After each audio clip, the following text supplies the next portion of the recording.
أشرقت نفسي بنور من فؤادي قال رب اغفر لی، انہوں نے عرض کیا اے میرے رب اغفر لی، میری بخشش فرما، آگے وہب لی اور عطا فرما مجھ کو ملکن ایسی بادشاہی لا ينبغي لأحد من بعدی۔ ہمارے استاد فرمایا کرتے تھے اللہ سے دودھ کیوں مانگتے ہو، بھینس مانگو۔ میں کہتا تھا حضرت اس کو گھاس کون کھلائے گا؟ فرماتے چل یہ نہیں سمجھ میں آتا تو انڈے کیوں مانگتا ہے، مرغی مانگو۔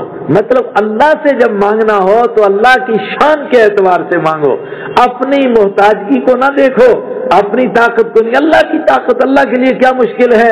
ہم دعا کرتے ہیں اللہم اید الامام العادل والخیر والطاعات وارزقنا اتباعہ، اے پروردگار امت کو پھر امام نصیب کر، پھر امیر نصیب کر، ہمیں اس کی اتباع نصیب کر۔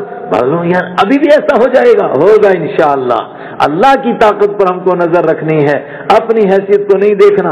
دیکھو حضرت سلیمان علیہ السلام اللہ سے کیا مانگ رہے ہیں، اے خدا تو دینے والا اور میں بھکاری، آج تجھ سے مانگتا ہوں مگر کیا مانگتا ہوں، حب لی ملکا، عطا کر مجھ کو ملکن ایسی بادشاہی لا ينبغي لأحد من بعدی، جو میرے بعد کسی کو جھکتی نہ ہو، لا ينبغي جو میرے بعد کسی کو مناسب نہ ہو، کسی کو جچے ہی نہ۔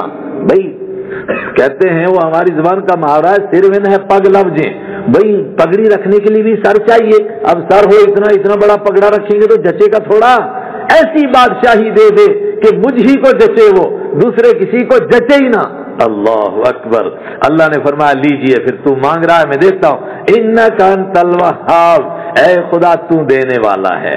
میں یہ کہنا چاہتا ہوں جوانوں، اللہ کو اللہ کی حیثیت سے دیکھ کر کے اس کی شان کے اعتبار سے اللہ سے بڑی بڑی دعائیں کرو، اللہ کے خزانوں میں کوئی کمی نہیں ہے۔